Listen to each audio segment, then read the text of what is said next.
Então, boa noite a todos. Vamos aqui para mais uma palestra. Hoje para falar da recente declaração do Dicastério para a Doutrina da Fé, né, chamado Dignitas Infinita. Né? Quem está acompanhando o blog do Instituto Santo Atanásio, a gente está colocando uns artigos sobre, né, Dignitas Infinita. Uns mais favoráveis, outros menos favoráveis, mas, enfim, o assunto é importante, né? Eu hoje vou fazer uma palestra sobre essa declaração, né? E fazer uma abordagem que eu não vi ser feita. Então, né? E que eu, pelo menos para me achar no documento, eu precisei fazer, né? Porque senão você se perde mesmo, né? Porque... E aí nós vamos aprofundar, né, nessa questão. Afinal, né, essa dignidade finita faz sentido? As dignidades que eles colocam lá faz sentido? Né? Então nós temos que fazer essa análise. Para essa palestra, né, nós vamos ter duas partes. Né? Então, na primeira parte, nós vamos fazer a análise do padre Yohana Azizi. Esse padre ele é um sacerdote maronita, né, e o bispo dele pediu para ele fazer a análise da Dignitas Infinita. E eu gostei muito da análise dele, que parece que ele percebeu uma coisa que, assim, ela é sutil, mas está lá, certo? Então, nessa primeira parte, a gente vai pegar... O padre Azizi, ele fez 4 artigos sobre Dignitas Infinita, né, pegando do começo até o final. Né, a análise que nós vamos fazer nessa primeira parte, acompanhando o padre, né, claro, né, fazendo algumas reflexões em cima dele e tal, mas acompanhando o padre, foram 3 artigos. Né. O quarto, assim, é que como ele termina o terceiro, já dá... Né, então, o quarto fugiria um pouco do escopo aqui dessa palestra, certo? Esses 3 artigos eles vão estar traduzidos, né, para quem é membro patrocinador do Instituto, né, eles vão estar traduzidos lá na plataforma abaixo, né, do vídeo do... Quem conhece a plataforma de membros do Instituto Santo Atanásio, né, tem o vídeo e embaixo tem um texto base. Então, esse texto, né, a tradução dessas 3 partes, vai estar lá. Na segunda parte, nós vamos ver se essa declaração, né, por ser católica, né, se ela contradiz os valores revolucionários da Revolução Francesa. Né? E uma terceira parte que está junto com a segunda, né, é o que diz a tradição católica. Né? E ver se está em concordância ou não, né, com o que se propõe. Dignitas Infinita. A tese do padre Yohana Azizi é que, assim, o documento apresenta ensinamentos familiares a partir de um novo fundamento que é intrinsecamente plástico. E este é o seu perigo. Por quê? Porque como ele é plástico, né, nós estamos falando de dignidade, então ele ficou plástico. Né? Ele compara isso, né, temos 2 imagens aqui, né, como se tivesse, a gente está num barco e foi levantado a âncora. Enquanto não vier tempestade, vento, parece que está tudo tranquilo. Né? Porque o documento não é um fracasso completo, tem partes muito boas lá, a gente vai ver isso. Tem acertos, né? Tem erros também. Né? Até mesmo quem elogia a declaração mostra que ela tem uns erros. Mas assim, né? O problema é o seguinte, quando vier a tempestade, aí a gente vai ver a fragilidade disso que se está se propondo. Essa é a tese do padre Azizi. Né? E nós vamos acompanhar os argumentos dele. Por quê? Porque ao mesmo tempo que a gente vai acompanhando os argumentos dele, né, a gente vai, né, se familiarizando com o conteúdo dessa declaração. Então, a declaração levanta a âncora que estabilizava a ética tradicional. Enquanto o mar estiver calmo, ninguém notará. Mas numa tempestade, o fato de um navio estar desatracado será muito visível. Então, vamos lá. No início, né, do documento, preâmbulo, né, nem entramos no documento propriamente dito, né, o Cardeal Fernandes, né, nosso Túcio, né, nosso querido Túcio, Ele disse que... De onde é que veio, né, o termo dignidade infinita? Né? Então ele disse que vem de São João Paulo II. Né? Tal dignidade de todos os seres humanos pode de fato ser entendido como infinita, dignitas infinita, a fim de mostrar como a dignidade de cada ser humano vai além de toda a aparência exterior ou de todas as circunstâncias da vida concreta das pessoas. Ele afirma que isso foi dito no Ângelus da Catedral de Osnabrück, né, e tal. Aí o que é interessante? O Padre Aziz, ele foi na fonte primária da citação. Ele foi na fonte primária. E ele vai dizer, a citação ela é precisa, ou seja, né, eles estão pegando o local correto onde João Paulo II falou isso, mas ela é enganosa. Por quê? Porque o que São João Paulo II está dizendo naquela ocasião não condiz com o conceito de dignidade finita que está sendo proposto na declaração. Será? Bom, vamos ver, né? Então vamos avançar, né? O que acontece? O João Paulo II diz o seguinte, né? Qual que é o contexto? Ele está falando para deficientes, né? Ele está no hospital, tal, falando para deficientes. E numa parte, né, do seu discurso ele fala, né? Este amor, né, o amor de Deus, né, é o fundamento da nossa esperança e o fôlego da nossa vida. Deus mostrou-nos de forma insuperável em Jesus Cristo quanto ama cada homem e quão... Aí é que tá. O termo em alemão é o que tá ali, é aquele undeliche Wort, sei lá como é que se fala. Esse é o termo em alemão. A tradução literal dele poderia ser dignidade finita. Eu tô confiando, tá? Não sei nada de alemão, mas poderia ser. Só que a tradução mais adequada, dado o contexto, seria imensa. Por isso que tá aqui nesse slide, né? Ele tá em negrito ali, imensa barra infinita. Né? Dignidade finita sendo uma tradução literal do que o Papa falou, o Papa João Paulo II falou, e dignidade imensa seria a tradução preferida, dado o contexto da fala. Então vamos continuar a leitura, a gente já vai entender por que é isso. É a dignidade que Deus conferiu através dele. Precisamente aqueles que devem sofrer algum impedimento físico ou espiritual devem reconhecer-se como amigo de Jesus, como amado especialmente por ele. Ou seja, de onde é que vem essa dignidade infinita? De Deus. E não é isso que afirma a declaração Dignitas Infinita.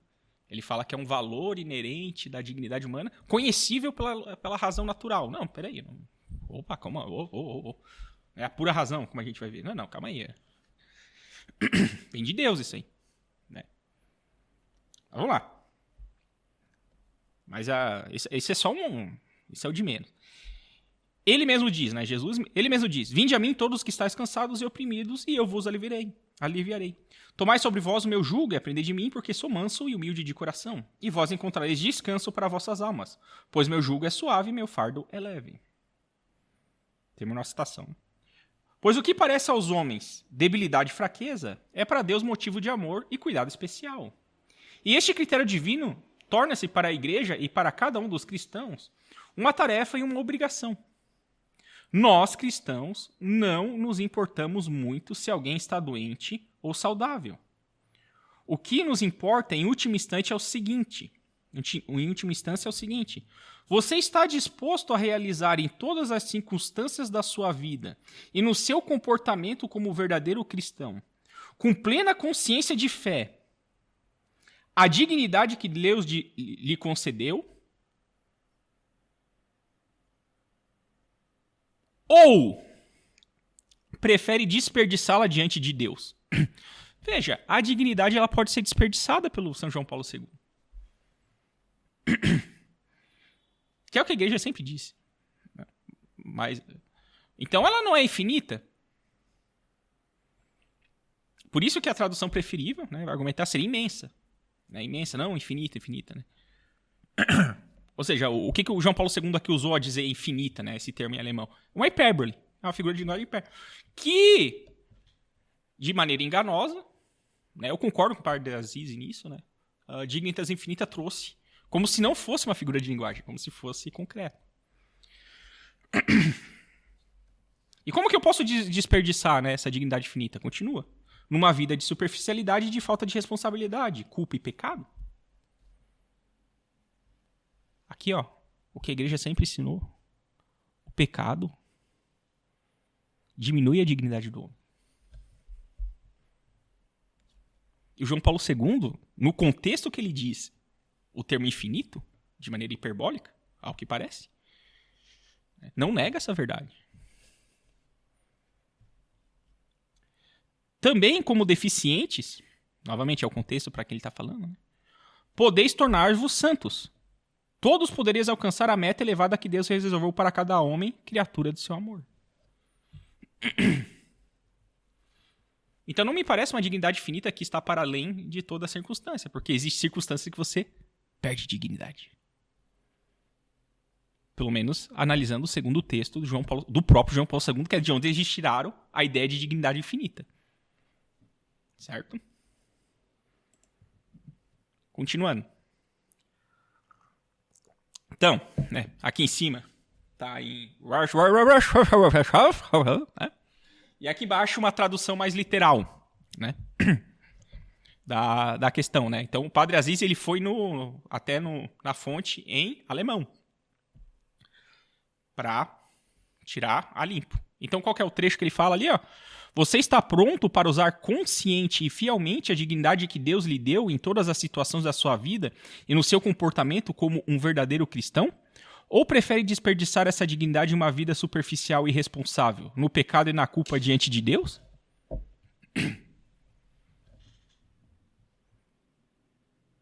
O que nós temos que cravar aqui?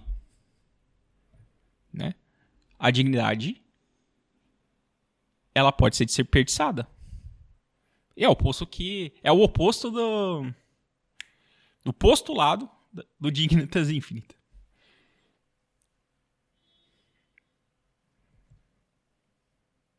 Como já disse, né?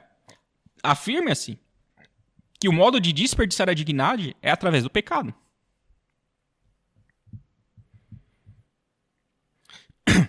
Enquanto que, na declaração do Tútil, né? O pecado ele aparece 2 vezes para dizer que ele pode ferir e obscurecer a dignidade humana, mas não a anular.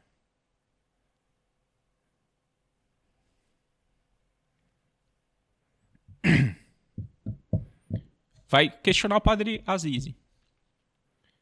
Mas isso não contradiz a ideia de dignidade infinita?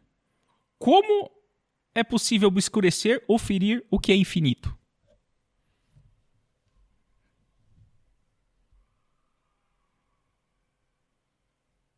Quem está me vendo aqui na palestra e é inteligente já percebeu. Estão tomando dignidade infinita pelo o que ela não é. Certo?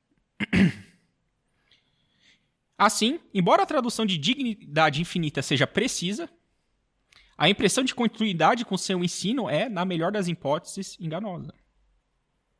Percebe-se que João Paulo II estava usando uma hipérbole, mas a declaração usa essa figura de linguagem para ser princípio da doutrina moral. Né? Pega aquela âncora que deixa o navio em porto seguro, chamada ética tradicional, e joga ela fora. O navio vai ficar à deriva. Quando vier a tempestade, vai. Para onde é que ele vai? Não sabemos. Para onde o mar quiser. E o mar é símbolo do mundo. E a barca é símbolo da segurança na igreja. Contra as tempestades do mundo.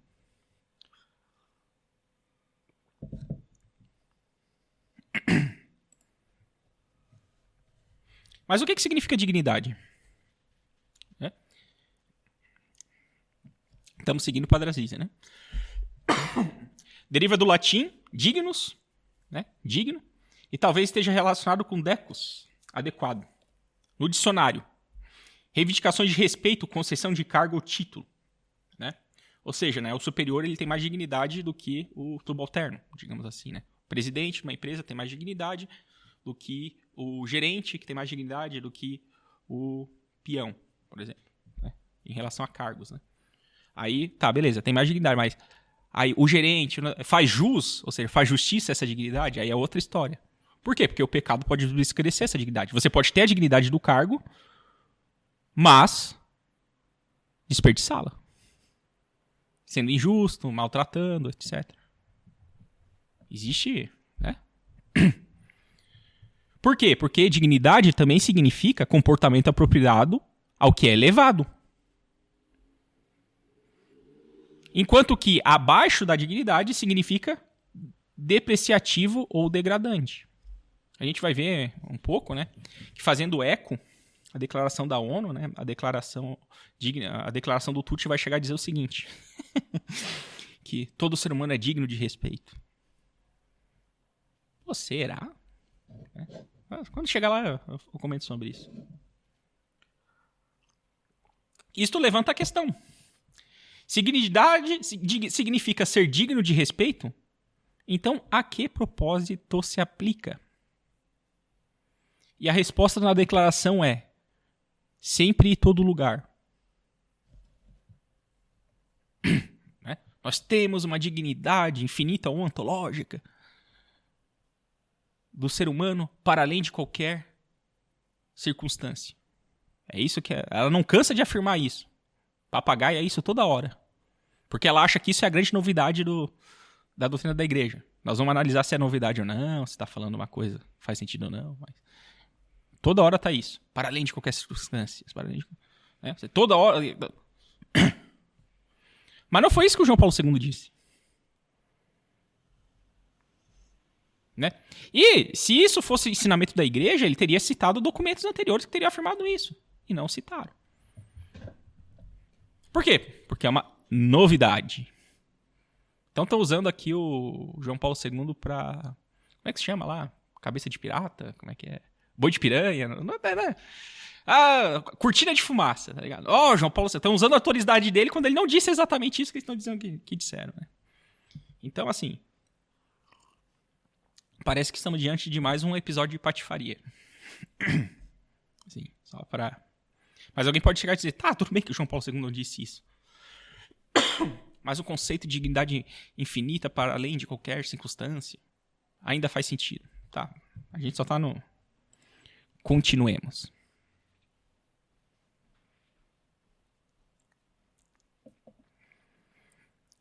A citação, né, do homem, a imagem de Deus, ela é feita, né, na declaração. Né?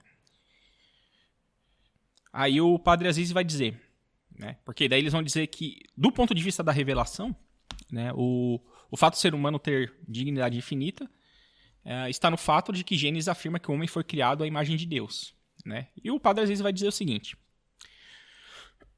que contextualizar a criação do homem à imagem de Deus tampouco resolve a questão, pois o pecado original distorceu a imagem de Deus. Você pode desperdiçar sua dignidade com o pecado, afirmou São João Paulo II. Não foi? Então, o pecado original, ele distorceu a nossa imagem de Deus.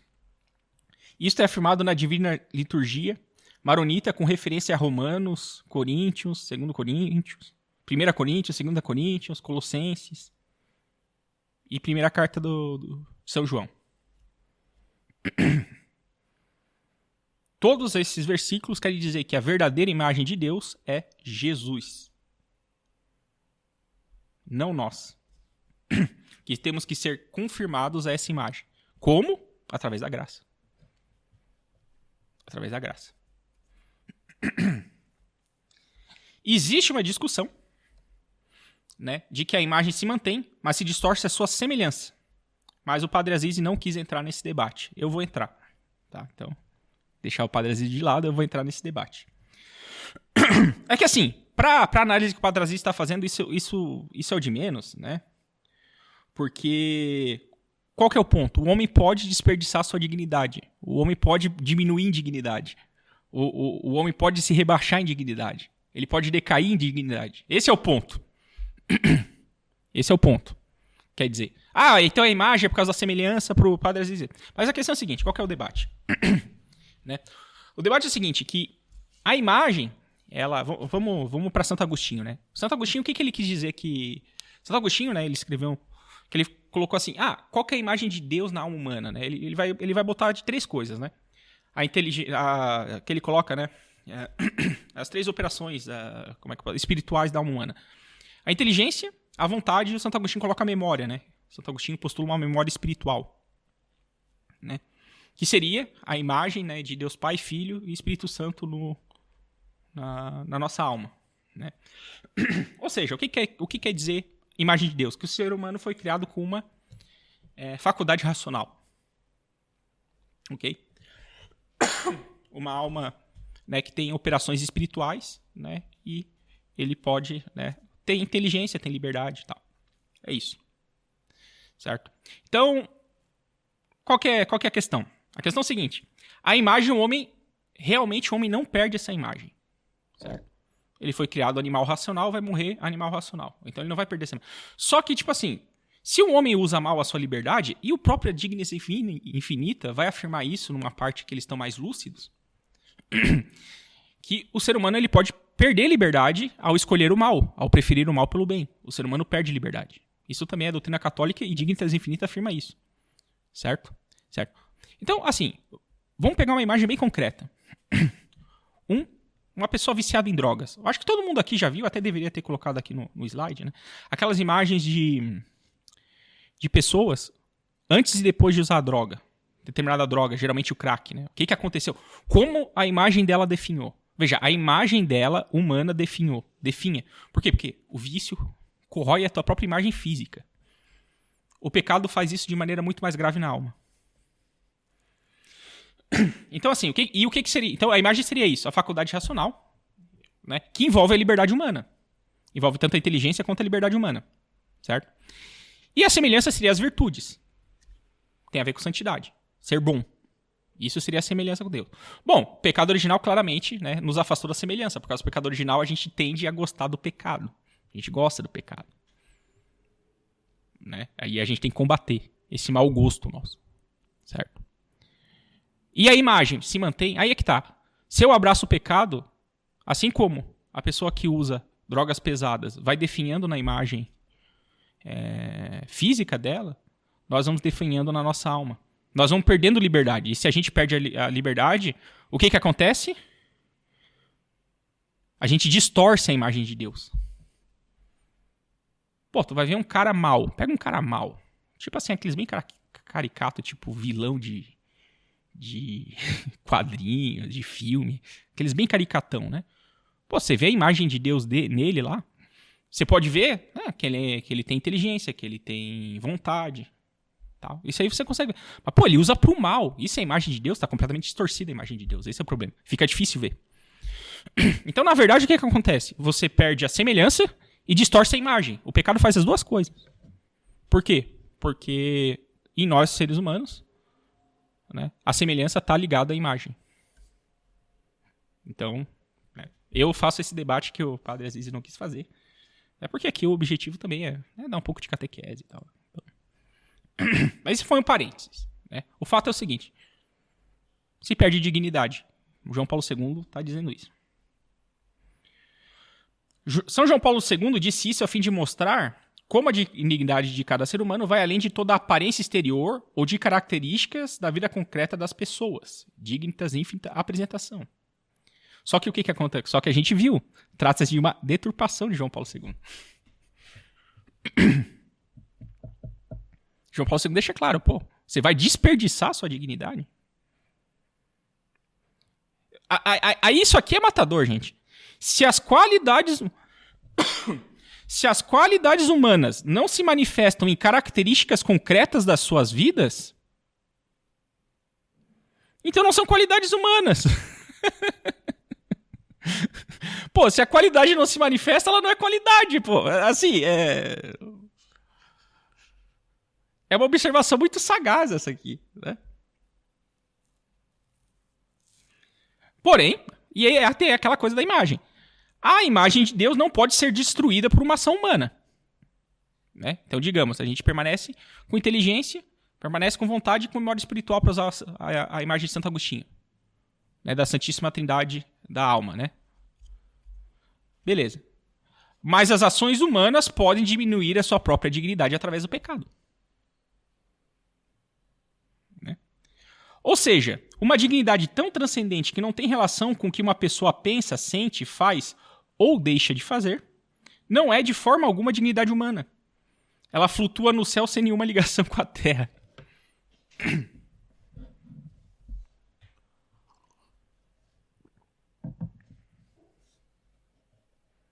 Então essa foi a primeira parte da análise do Padre Azizi. Aí ele, ou seja, né, já começa distorcendo ali o que o João Paulo II falou, tal. Mas vamos analisar o texto, certo? Então vamos lá. No número 1, primeiro parágrafo de Dignitas Infinita. Uma dignidade infinita, inalienavelmente fundada no seu próprio ser, é inerente a cada pessoa humana, para além de toda circunstância e em qualquer estado ou situação que se encontre. Este princípio, que é plenamente reconhecido também pela pura razão, lembra que eu comentei esse problema? Ué, não é? Segundo São João Paulo II, não é. A gente viu lá. Vem de Deus o negócio. E se vem de Deus, né? Não...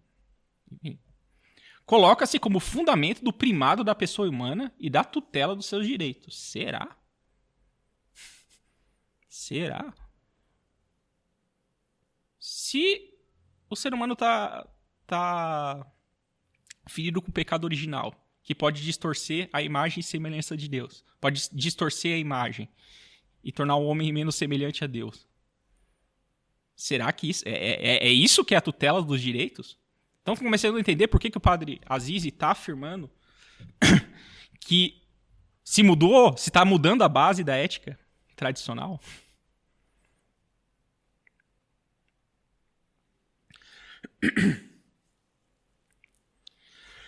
O Padre Azizi vai fazer uma crítica que muitas pessoas estão fazendo, que é a seguinte: falar de dignidade finita enquanto humana, em oposição à qualidade divina, é um absurdo.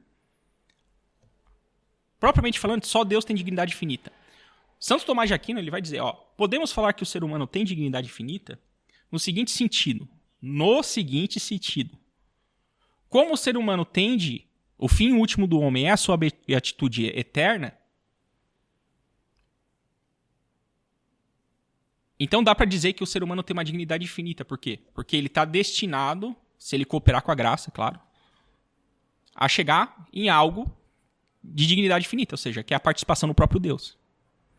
Então, nesse sentido, dá para falar que é de dignidade infinita. Mas é em comparação com Deus. Não enquanto humano. Do ser humano enquanto ser humano. Isso é absurdo. Nenhuma criatura vai ter dignidade infinita nesse sentido. Se pode dizer que um homem tem dignidade infinita é porque ele pode alcançar o céu. Só nesse sentido. Tem também no sentido espiritual, que é o fato da gente participar da vida da graça, né? Da graça santificante. Ou seja, todo mundo que está em estado de graça. E... todo mundo que está em estado de graça, né? Você pode dizer que tem dignidade infinita porque participa da natureza divina. Mas veja, porque participa da natureza divina. Não porque é humano. Porque é um humano que participa da natureza divina. É por causa disso. Então tem que tomar muito cuidado com essas palavras, né? O Túcio já foi com o trator ali. Tá! Toma aí, dignidade infinita pra vocês aí, ó. Só aceita. Confia. Não dá pra confiar, né? Pô, vocês torceram até o que o Papa João Paulo II falou. Pô, como é que eu vou confiar?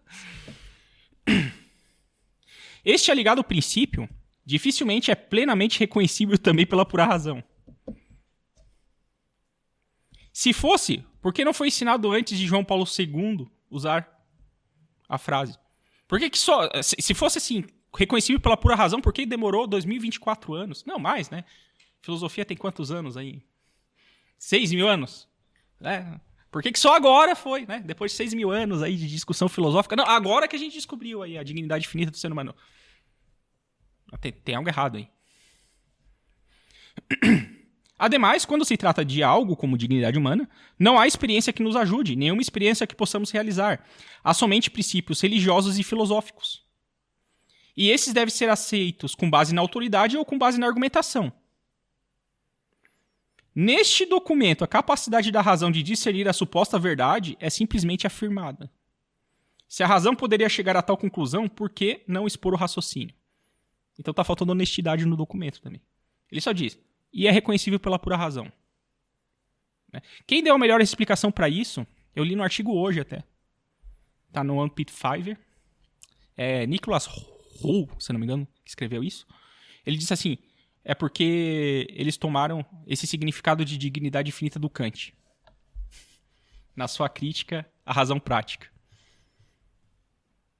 Então, do ponto de vista kantiano, faz sentido eles afirmar um absurdo desse. Que é reconhecido pela pura razão. Porque é como se a gente, né, nascesse sabendo disso. Né? Mas isso aqui é... Mas assim, ele deu uma explicação filosófica para uma afirmação tão confiante na declaração, que eles nem se deram ao luxo de tentar aprovar, eles simplesmente... Né, é o que se chama, né, na retórica de afirmação gratuita. Né? E se diz, né, a afirmação gratuita se responde com a afirmação gratuita. Então ele diz, o ser humano tem uma dignidade infinita, perfeitamente compreensível pela pura razão. Refute. Beleza. O ser humano não tem uma dignidade infinita, perfeitamente reconhecível pela pura razão. É isso. A afirmação gratuita se responde com a afirmação gratuita. E nós estamos no documento do Dicastério para a Doutrina da Fé, né, simplesmente afirmando. Cadê a prova? Não. Então, olha aí. Falta de honestidade. Aqui falta um pouco de honestidade. Para ser um pouco mais benevolente, tá, um pouco de precisão aí, né? Tá faltando um pouco de precisão. Tá.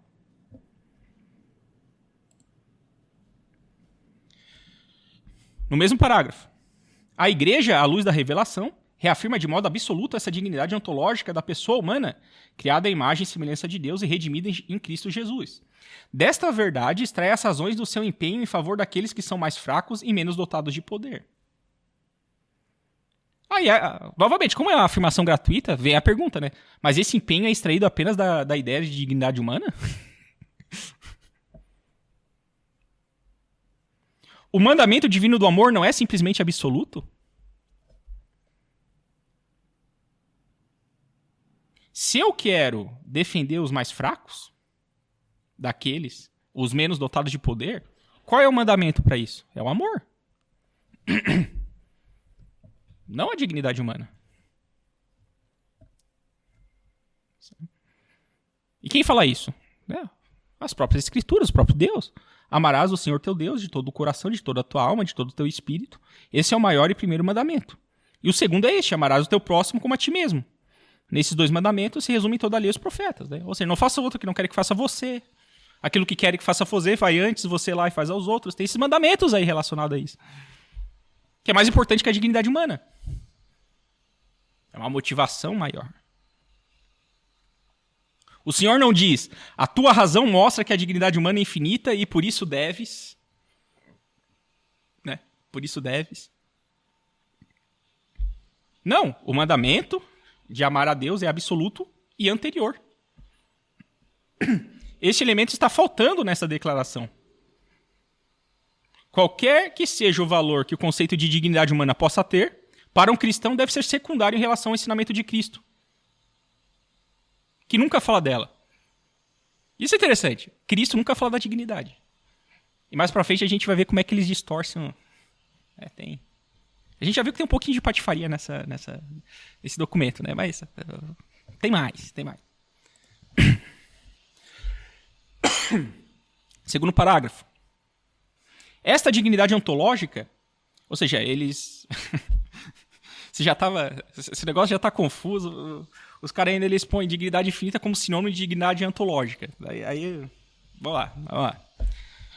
Essa dignidade ontológica e o valor único e eminente de cada ser humano, de cada homem e mulher no mundo, foram reafirmadas com autoridade na Declaração Universal dos Direitos Humanos emitidas pela Assembleia Geral das Nações Unidas. Aqui tem um objetivo. Aqui tem um parênteses que eu coloquei, né? O Padre Aziz está se servindo do texto em inglês, que está né, authoritative. Né? Em português, fez-se eco que está. Ou seja, né, isso aí da dignidade ontológica fez-se eco na declaração da ONU. Fez-se eco. Mas vamos ver, em espanhol, está dizendo, foram recolhidos com autoridade. Ou seja, espanhol também menciona autoridade. Em italiano, está dizendo que com autoridade se fez eco. Com autoridade se fez eco. E em francês, a mesma coisa. Né? Foi recolhido com autoridade. Então, assim, a tradução menos pior foi em português, assim. Não sei se por acidente, por intenção. Né? Porque fez eco, tá, fazer eco é uma coisa. Agora, pô, fez eco com autoridade. Meu, você tá dando autoridade pra ONU em relação a direitos humanos, cara. E dignidade humana. Meu, não dá, né?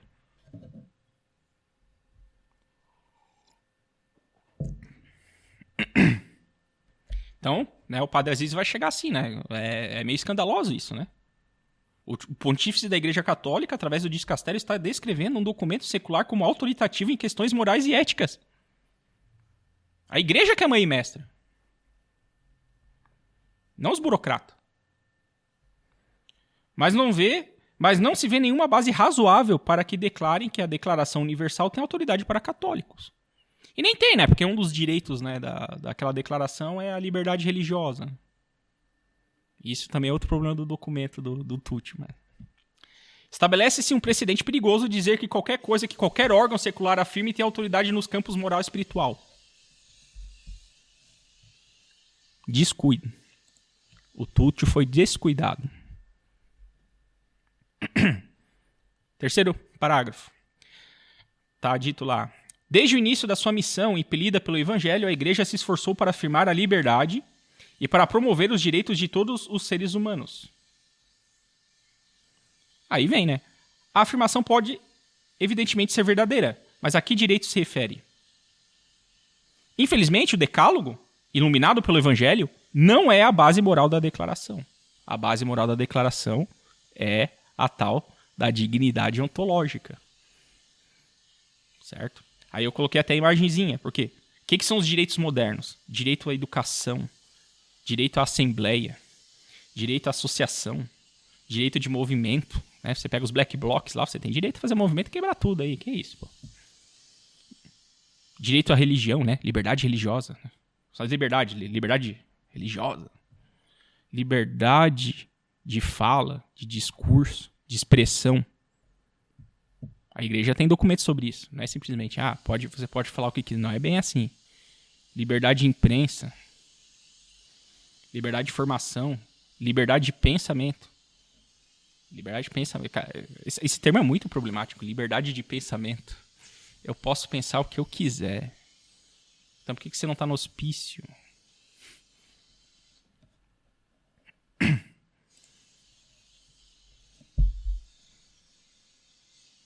Novo descuido do Túcio. Continua, agora no sexto parágrafo. Assim, a palestra poderia acabar aqui, tá? A palestra poderia acabar aqui porque isso aqui é matador. O cerimônio possui a mesma dignidade inviolável em qualquer época histórica e ninguém pode sentir-se autorizado pelas circunstâncias a negar essa convicção ou a não agir em consequência. Macho. Gostei. Só tem um problema, né? E se as pessoas considerarem assim, a si mesmas como autorizadas? Se estaria negando a sua dignidade infinita ao negar isso como um direito? Nós estamos diante, né, como mostra aqui a figurinha, né, da má e velha falácia da petição do princípio. Petição de princípio, né? O carinha fala ali pro cara, né? Você tem certeza que eu não vou cair no chão?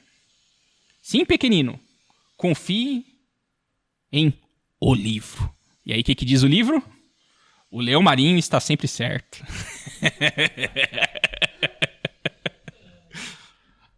Não, beleza. Carteiraço aqui. Ó, essa dignidade inviolável, você não pode ir contra ela. Ela vai permanecer a mesma na história para sempre, tal. Tá, beleza, mas se eu tenho dignidade infinita, por que eu não posso me achar no direito de ir contra ela? Acabou, assim, daria pra acabar. Mas assim, essa é a fragilidade da nova base ética que está sendo proposta. A fragilidade é essa, é uma mera falácia de petição de princípio. Pelo menos até o parágrafo 6º, mas se já começa assim, né? Se bem que melhora depois, o texto melhora, ele não é só fracasso, tá? Ele não é... Dos parágrafos 7 aos parágrafos 9, o documento vai fazer as distinções entre dignidades. Né?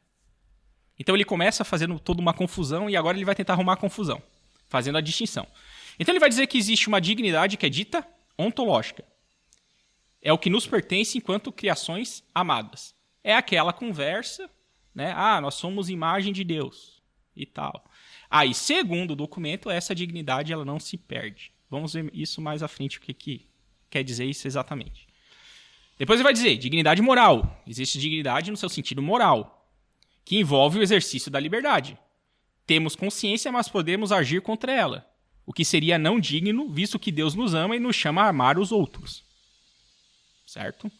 Então, o que o documento está querendo afirmar assim, ó? Ok, a dignidade moral você pode perder ela. A dignidade moral você pode. A ontológica não. Tá. Dignidade social. Qualidade das condições de vida de uma pessoa. E dignidade existencial, né? Existencial está implícito no discurso sobre uma vida dignificada. Por exemplo, uma vida com pouca paz, alegria e esperança, ou com doenças graves, ambientes familiares violentos, vícios patológicos, outras dificuldades, né? Como é que é? Hoje em dia tem a teoria do pai ausente, né? Realmente, a pessoa que tem o pai ausente, por exemplo, sofre de dignidade existencial aí, né? Causa cada problema psicológico aí na afetividade das pessoas, que é assustador, mas isso aqui não é palestra de psicologia, né? Qual que é a questão? A questão é o seguinte. Eles fazem essa distinção e vamos para outro assunto. E detalhe, eles fazem essa distinção, que não é uma distinção absurda, tá? Deixa-se claro. Absurdo é o que a gente estava vendo tudo antes.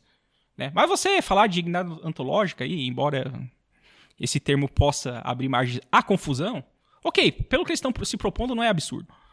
Mas assim, eles vão usar essa distinção no documento? Esse é o problema. Né?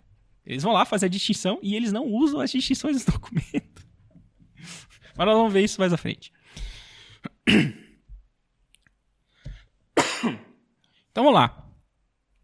Aí eles fazem a abordagem escolástica. Né? A definição clássica da pessoa como substância individual de natureza racional explicita o fundamento da sua dignidade. Opa, de repente deixou de ser afirmação gratuita. Por que vocês não afirmaram uma coisa dessa antes, né? De fato, enquanto substância individual, a pessoa possui dignidade ontológica. A natureza é o princípio do agir. O ser humano não cria sua natureza, mas a possui como um dom recebido, podendo cultivar, desenvolver e enriquecer suas próprias capacidades. Aqui que entra a dignidade moral, por exemplo. Exercendo a liberdade para cultivar as riquezas da sua natureza, a pessoa humana se constrói no tempo. Mesmo se, por causa de vários limites ou condições, não é capaz de atuar tais capacidades, a pessoa subsiste sempre como substância individual, com toda a sua dignidade. Isso se verifica, por exemplo, em uma criança ainda não nascida, em uma pessoa em estado de inconsciência e um idoso em agonia. Né? Ou seja, a criança está em desenvolvimento, né? Ainda não nascida, né? Ela ainda não nasceu, ou seja, o feto. Né? Uma pessoa em estado de inconsciência, ela perde a sua dignidade humana? Não. Isso não faz ela perder a sua dignidade humana. Mas isso aqui eu vou tratar disso mais à frente, na segunda parte da palestra. Certo? Então isso vai ter importância numa análise posterior.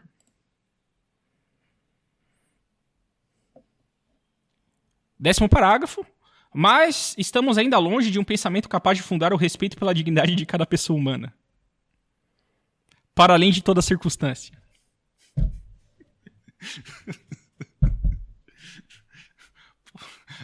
Pô, que dignidade. Para além de toda circunstância. Tá bom. O padre Aziz vai falar, a citação ela é assustadora. Isso aqui é assustador. Por quê? O contexto refere-se a dizer que no mundo antigo começaram a compreender a dignidade humana, mas não na medida em que fazemos agora. Ou seja, estão tirando os antigos para burro. Tá? Na declaração está na seção chamada Uma progressiva consciência sobre o caráter central da dignidade humana. O contexto é esse. Uma progressiva consciência sobre... Ou seja, dignitas infinita tá sem falsa modéstia, sem falsa humildade, com falsa humildade talvez, né, afirmando que, tipo, nós estamos progredindo na doutrina da dignidade humana. Eles realmente estão achando isso. Nós estamos num progresso. Ah, então os antigos não viram nada, o magistério da igreja até o Túcio não viu... Não. Porque nenhum deles afirmou uma dignidade para além de qualquer circunstância. E nós estamos afirmando. Nós somos brabo. É isso. É isso. Aí, né, até botei aqui, né, uma imagem aqui da ação orleanista. Não sei o que é essa ação, mas eu gostei da imagem, né, só deixar claro. Porque o que nós temos aqui de... Isso aqui é um filomodernismo.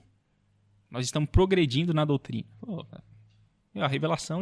O que Deus tinha para revelar foi revelado até São João. Tá lá. Né? Não tem nada novo ali. A gente pode se aprofundar no que foi revelado, né? Tal, mas a revelação acabou com São João. Então... Mas enfim, né? Evolução dos dogmas é, na verdade, corrupção de dogmas católicos. Eu reitero... por absoluto, a herética doutrina de adaptação dos dogmas aos tempos modernos, pois a progressão altera e deturpa o significado original dos dogmas católicos. São Pio X. E aqui é o samba do crioulo doido com a palavra dignidade, né, nesse documento.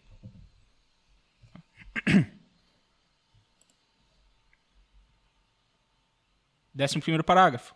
A imagem não define a alma ou as capacidades intelectivas, mas a dignidade do homem e da mulher. Assim, não se explica como se chega a isso. Assim, de onde tiraram isso?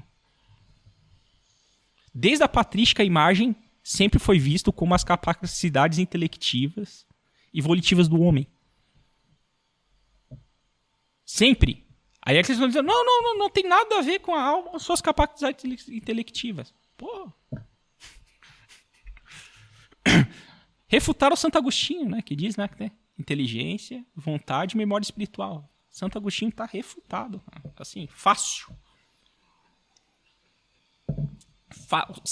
O Túcio refuta Santo Agostinho num parágrafo. O cara é brabo mesmo. Eu tô falando.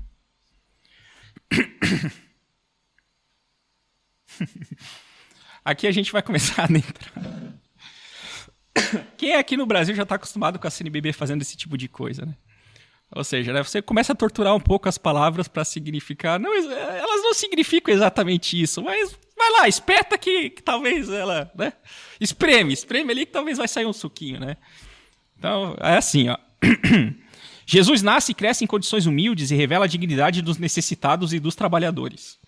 Jesus abateu as barreiras culturais e cultuais, dando novamente dignidade às categorias dos descartados ou aquelas consideradas às margens da sociedade. Os cobradores de impostos, as mulheres, as crianças, os leprosos, os doentes, os estrangeiros, as viúvas. O apóstolo Paulo afirma que cada cristão deve comportar-se segundo as exigências da dignidade e do respeito aos direitos de todos os seres humanos. Ó, São Paulo afirma isso, cara. Segundo o mandamento novo da caridade. Olha que coisa maravilhosa.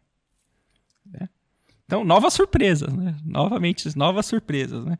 Porque o Romanos, capítulo 13, que eles estão dizendo, né? Fala apenas do amor ágape, não de dignidade. A gente já viu aqui, e isso para o católico é básico, né? O mandamento do amor é muito mais imperativo que o mandamento do respeito à dignidade humana. Porque a dignidade humana pode se perder, ao contrário do que afirma o Túcio aí, de maneira confusa. O 1 Coríntios 13 está centrado na caridade. E diz no versículo 13: por ora subsistem a fé, a esperança e a caridade. As três. Porém, a maior delas é a caridade. Veja, ele está falando das 3 virtudes teologais. Não tem dignidade nas 3 virtudes teologais. Porque são as virtudes que te dão dignidade. Elas não são dignidade. Elas te dão dignidade. Fé, esperança e caridade, elas te dão... Porque como o homem está ferido pelo pecado original, né, fé, esperança e dignidade, ela vai o quê? Purificando a natureza humana. E aí o ser humano vai se tornando digno. Inclusive nesse sentido de dignidade finita, porque a gente está falando de caridade, que é amor sobrenatural. Esse amor sobrenatural provém de Deus. Então, nesse sentido, se pode dizer que é de dignidade finita. A caridade. Ela é de dignidade finita. Mas eu estou falando do quê? De uma qualidade dela. Não que a caridade é dignidade. Ela não é dignidade. Ela te dá dignidade, mas ela não é dignidade. Olha o nível que a gente está. A dignidade está fora desses textos. Você fala de, mas, né? Vamos espremer aqui. Vamos torturar. Traduzir errado. Porém, né, isso aqui, né, vai ser a base para a próxima sessão do documento chamado Desenvolvimento do Pensamento Cristão. Então, fala desenvolvimento, eu já saio correndo, mas tem que ler, né? Desenvolvimento do Pensamento Cristão.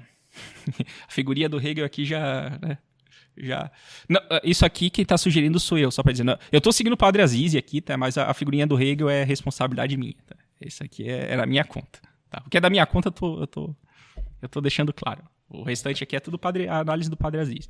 E claro, as provocaçãozinhas também não é do Padre Azizi. Isso aqui é o meu estilão informal de ser. Tal. Vamos lá. Tomás de Aquino afirmou que a pessoa significa o que de mais nobre existe em todo o universo.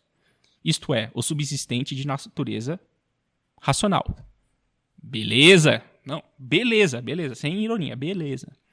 Depois, os cristãos escreveram mais sobre a dignidade no século XX, e também o personalismo, e também, mais uma vez, a declaração da ONU. Olha aí, então, né, Santo Tomás de Aquino está ultrapassado.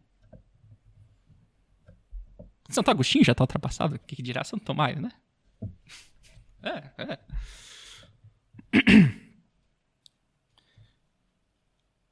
O Padre Azizi vai fazer esse questionamento. Mas tenho dificuldade de compreender porque somente esse caráter inalienável da dignidade humana permite que se fale de direitos humanos, do homem. Por que é só essa dignidade que permite falar? Por quê? Por quê?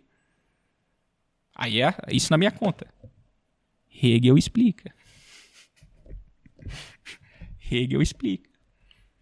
Porque realmente não faz sentido isso. Não, nós estamos desenvolvendo aqui e tal, mas...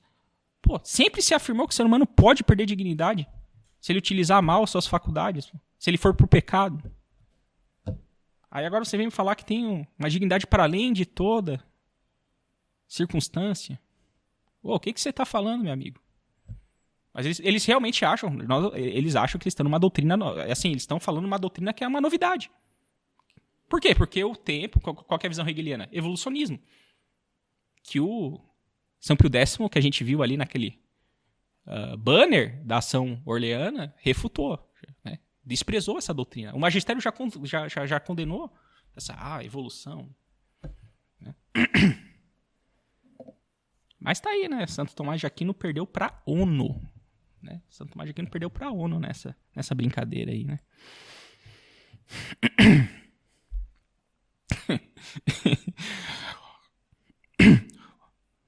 Parágrafo 19. O Filho de Deus, no mistério da encarnação, confirmou a dignidade do corpo e da alma que constitui o ser humano. Assim, unindo-se de certo modo a cada ser humano através da sua encarnação, Jesus Cristo confirmou que o homem possui uma dignidade inestimável, pelo simples fato de pertencer à mesma comunidade humana, e que essa dignidade não pode ser perdida jamais. Né? Eu não sei porque que Jesus condena as pessoas para o inferno, então. Eu realmente não entendo. Mas, né, se o Tucci está dizendo, né? Tá aqui, vamos lá, o Padre Azizi, né? Dizer que Cristo confirmou essa dignidade que não pode ser perdida jamais é uma afirmação gratuita. Né? É outra afirmação gratuita. Neste parágrafo, muitos bons princípios do Novo Testamento são reinterpretados como se fosse sobre a dignidade humana. Embora a Escritura não diga. Novamente, dignidade. No número 20... A mesma coisa se faz sobre a ressurreição. A ressurreição confirmou que existe uma dignidade inestimável, inalienável, para além de qualquer circunstância. É notável que a maior parte das referências diretas à dignidade venha dos documentos do Concílio Vaticano II e posteriores ao mesmo. Dando a impressão que a Bíblia tem que ser lida desse jeito. Então, eles usam... Né, eles fazem uma... Né, de documento magisterial com Bíblia e a pessoa, se ela não tem uma certa cultura teológica, ela cai no conto aí. O Tucci, ele é muito astuto, tá? Ele é muito, muito astuto. Burro o Tucci não é. Eu tiro o sarro dele, mas ele não é um cara burro. Eu discordo de muitos críticos do Tucci nesse aspecto aí. Ele é muito astuto. Vai dizer o número 22. Embora tenhamos uma dignidade inalienável, depende da sua decisão livre e responsável exprimi-la e manifestá-la plenamente, ou se não ofuscá-la. O pecado pode ferir ou ofuscar a dignidade humana, como ato contrário a ela, mas ao mesmo tempo isso não pode jamais cancelar o fato de o ser humano ter sido criado à imagem de Deus. Não diga. Né? O que... Eu ia falar uma coisa aqui que não, né, o algoritmo ia pegar, né? Mas o que o coelho tem a ver com a cabra? Né? Que o homem é criado à imagem e semelhança de Deus e que ele perdeu essa imagem, né, e que o pecado original, né, bagunçou essa estrutura aí, é uma coisa. Aí que o homem... E que o pecado pode ferir e ofuscar essa dignidade humana é consequência, né? O pecado pode ferir e ofuscar a dignidade humana. É isso. Ó, Deus nos criou. Criou todo mundo aqui. Tá, beleza. Dá pra mudar esse fato? Não. Mas eu peco adoidado. Certo? Eu sou digno? Não. É simples assim, pô. Uma coisa é que você foi criado ser humano e outra coisa é o que você faz com os dons que Deus te deu. Você pode desperdiçar os talentos, tá lá na parábola, tá? Assim, o padre Aziz vai falar, isso só pode ser entendido pela fé. Mas é básico isso aí. Mas eles acham que estão confirmando a tal da dignidade infinita e ontológico isso. Assim.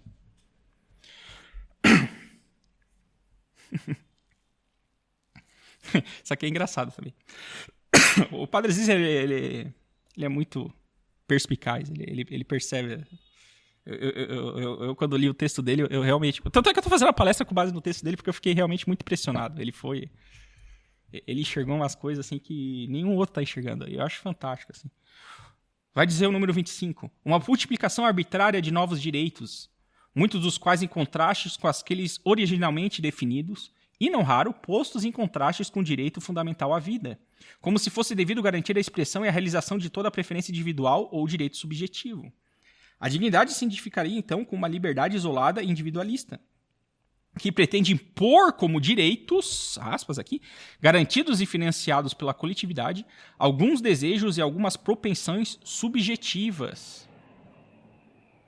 Mas a dignidade humana não pode ser baseada sobre standards, né, normas, normatividades, meramente individuais, nem identificada somente com o bem-estar psicofísico do indivíduo. Ao invés disso, a defesa da dignidade do ser humano é fundada sobre exigências constitutivas da natureza humana, que não dependem nem do arbítrio individual, nem do reconhecimento social. Baita parágrafo, tá? Baita parágrafo. Só que tem um problema aqui. Vamos pegar o contexto, né? Por um lado, é feita a crítica do uso da dignidade humana para justificar novos direitos. Isso acontece. Isso é a declaração da ONU que vocês estão dizendo que é autoritativa, pô. É isso que faz. A ONU está querendo usar os direitos do homem, os direitos humanos, para fazer toda a agenda anticristã. E o documento vai lá e diz, disse com autoridade. Parabéns aí, ó. Para sempre vocês. Mas vamos lá. Então, por um lado, isso é uma patifaria da ONU. Dos humanistas, né? Novos direitos. Concordo. Mas por outro, né? O padrão que o Papa Francisco, através do Discatério, toma agora como base da moralidade pode ser usado contra a ética católica. Por exemplo, na promoção dos supostos direitos ao aborto. Por quê? O que tem em comum essa declaração e esse pessoal que está pedindo novos direitos? A dignidade humana. Ambos argumentam sobre a mesma base. E aí o que vai acontecer?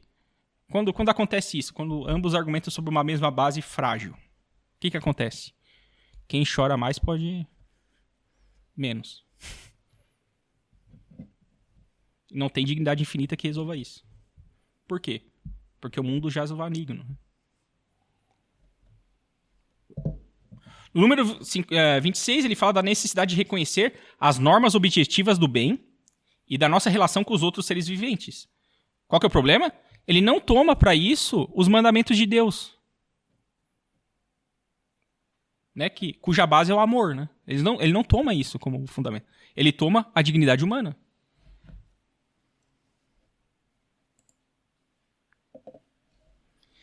Existe o risco de limitar, número 26 ainda, existe o risco de limitar a dignidade e a capacidade de decidir de modo discricional sobre si e sobre o próprio destino, independentemente daquele dos outros, sem ter presente a pertença à comunidade humana. Em tal compreensão errada da liberdade, os deveres e os direitos não podem ser mutuamente reconhecidos, de modo que se cuide um dos outros.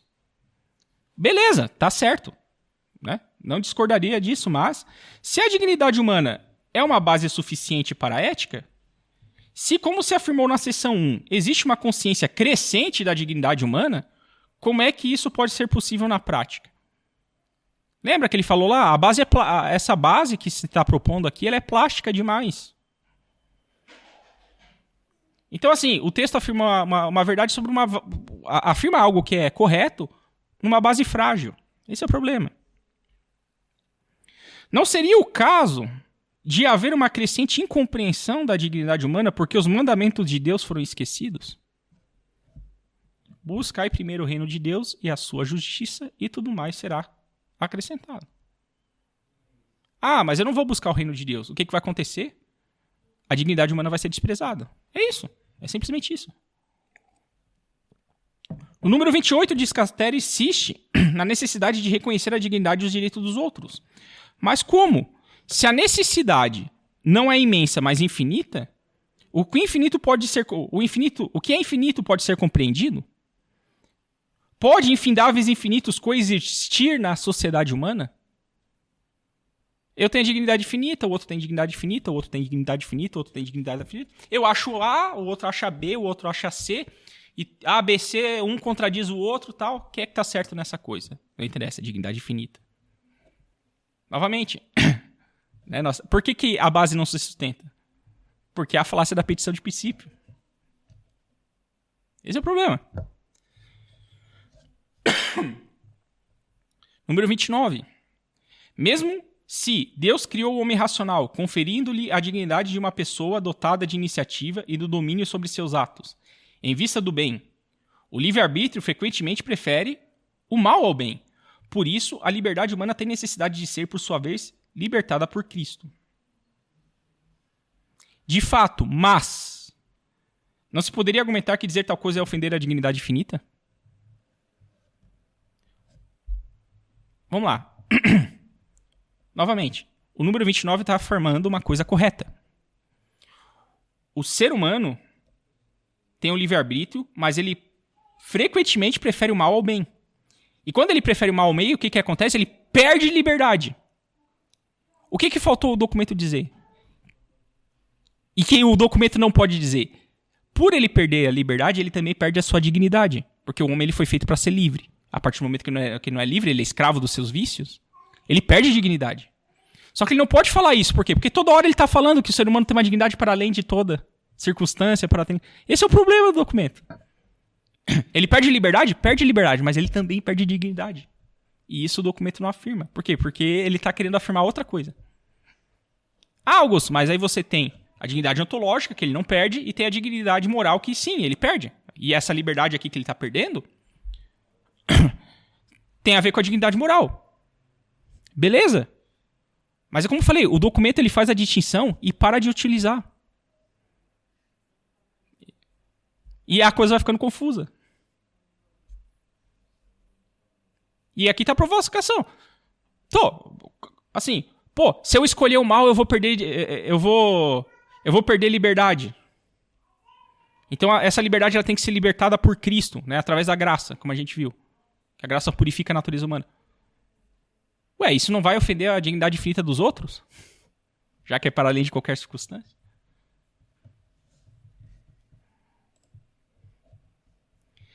Desligada do seu Criador, a nossa liberdade não pode senão enfraquecer-se e ofuscar-se.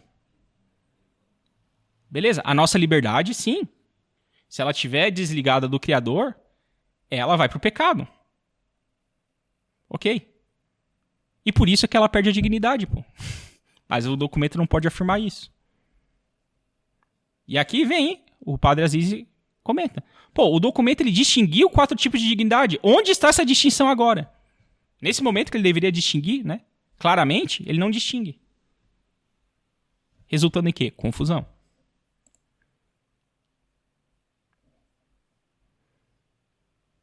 31. A liberdade é frequentemente obscurecida por tantos condicionamentos psicológicos, históricos, sociais, educativos, culturais. A liberdade real e histórica precisa ser sempre libertada. E deve-se ainda reafirmar o fundamento do direito à liberdade religiosa. Novamente, por que não a nossa dignidade? E aí tem um problema, ele fala da liberdade religiosa. Né? Por que não o direito de sermos educados sobre o que é e o que pode ser a dignidade humana? Porque fazer isso significaria ensinar as verdades do cristianismo. Porque só o cristianismo tem a resposta para a verdadeira dignidade humana. Porque o fim do último do homem é sobrenatural. Então, se o ser humano tem o direito à educação, né, para nós católicos, o ser humano tem direito à fé católica. Ah, e as outras fés que atrapalham a fé católica? Não dá, não. Não dá para servir a dois senhores.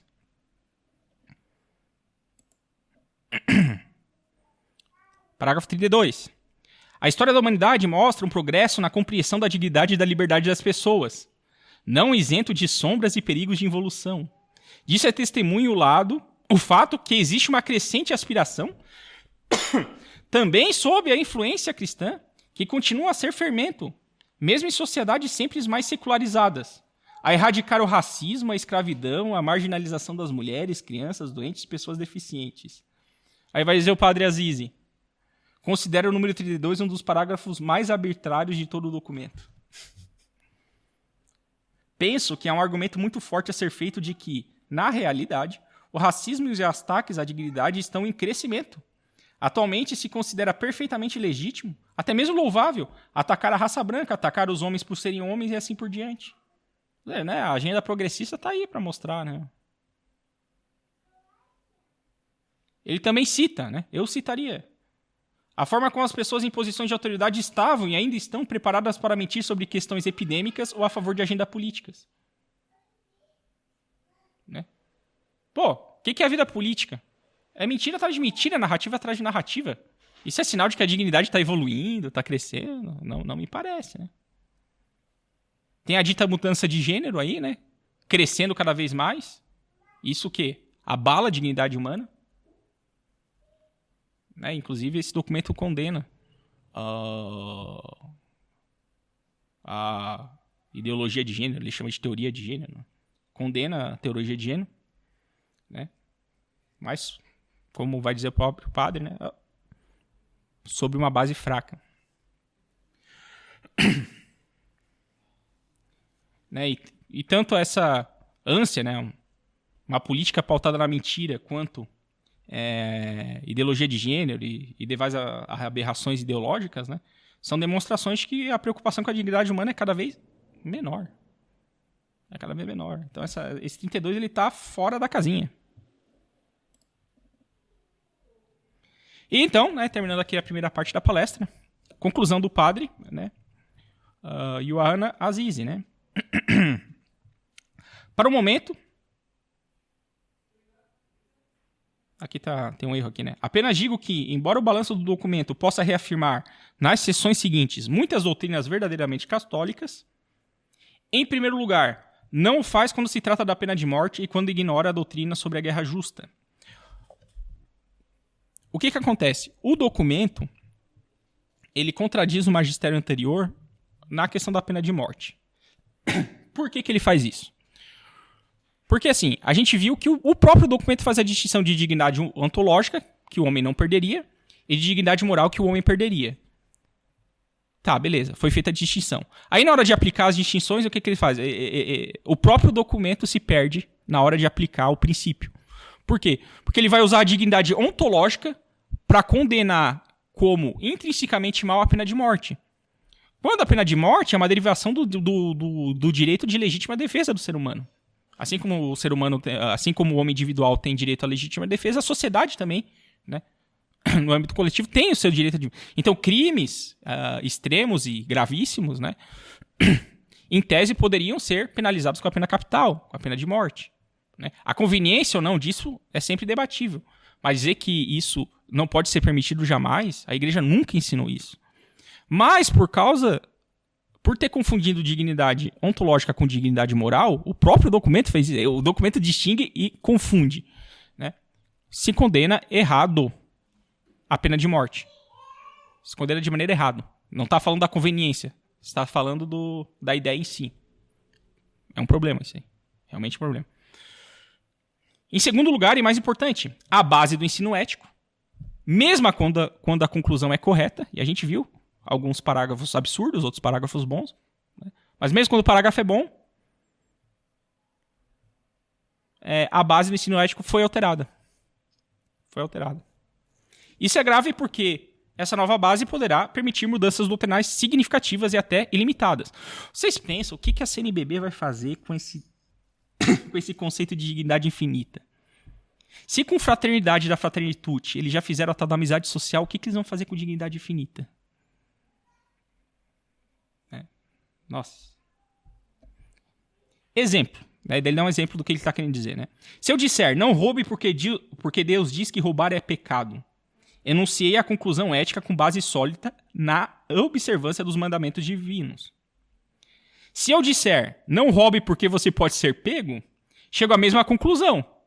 Mas nesta nova base, não há problema roubar se não for pego.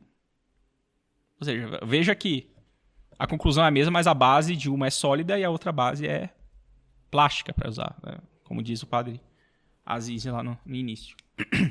Ao fundamentar as suas conclusões na dignidade infinita, permite que as pessoas defendam posições contrárias ao ensinamento católico, a partir dessa mesma base. E estou falando de algo que já acontece. Muitos defendem a eutanásia, especificamente, com base nisso. Né? Eles chamam de morte digna, por exemplo. Né? O que é eutanásia aí pro pessoal da cultura da morte digna? É você assassinar o desvalido ali, né?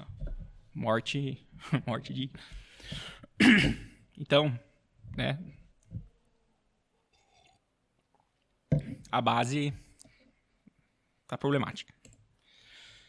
Então vamos lá, vamos para a segunda parte da palestra, né? A revolução e a dignidade humana, né? Então, essa parte já é mais minha, tá? Então, Padre Aziz, muito obrigado por ter feito a sua análise, eu gostei muito dela. Qual que é a minha tese? É a seguinte: a dignidade humana moderna não é outra coisa que o desenvolvimento ideológico dos princípios da Revolução Francesa. E quando o Túcio segue ao ceder ao paradigma do inimigo, não se deixa cometer os mesmos erros revolucionários do inimigo. Porque assim, uma coisa eu vou chegar ao seguinte, tá? Eu vou querer dialogar com aquelas pessoas que não são católicas. Eu vou querer dialogar com os humanistas. Parece que dignidade humana é uma boa base para o diálogo com os humanistas. Os humanistas são a favor de dignidade humana, nós somos a favor da dignidade humana. Então vamos dialogar aqui e tal. Parece ser uma base para dialogar com os humanistas, certo?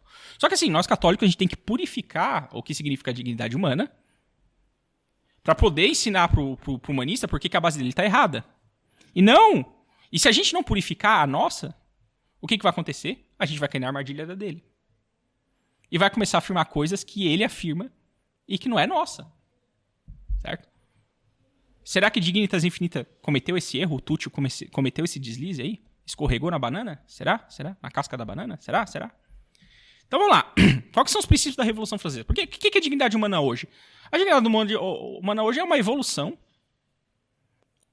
dos princípios da Revolução Francesa. Né? Então, igualdade, liberdade e fraternidade. Vamos lá. Igualdade. O que contradiz na fé católica? Ela contradiz a doutrina da hierarquia. E no discurso moderno a gente vê isso quando fala igualdade e dignidade. Igualdade e dignidade. Igualdade e dignidade. Ninguém é melhor que ninguém, etc. Todo esse discurso igualitarista vem dessa base. Liberdade. A liberdade contradiz a doutrina do aperfeiçoamento da natureza humana. Veja, o que para nós católicos é liberdade? O bem. É fazer o bem. O bem mantém a minha liberdade. Isso o Dignitas Infinita afirma com razão. Ele só esquece de dizer que o ser humano, quando não faz, perde dignidade.